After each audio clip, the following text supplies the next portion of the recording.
Naniniwala tayo doon sa kasabihan na habang may buhay, may Pag-asa. habang may buhay, may Pag-asa. habang may buhay, may Pag-asa. pagsubok.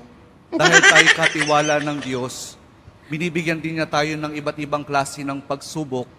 Kaya po doon sa pagsubok na yon, saka pa lang natin mauunawaan na talagang ang ating buhay ay mayroong, habang may buhay mayroong, Pagsubok. habang may buhay may Pagsubok. pagbangon. Huwag niyong hayaan na kapag meron kayong pinagdaraan ng pagsubok, ay hindi kayo babangon. Kailangan meron tayong pagsumikap na pagtsatsagaan natin yung ating mga pagsubok na pinagdaraanan. At kapag merong pagsubok at merong pagbangon, saka pa lang natin mauunawaan na talagang ang ating buhay, na habang may buhay, may Pagbangon. habang may buhay, may Pagbangon. pag-ibig. Ang pag-ibig na nagmumula kay Jesus lamang sa ating mahal na poong Jesus Nazareno.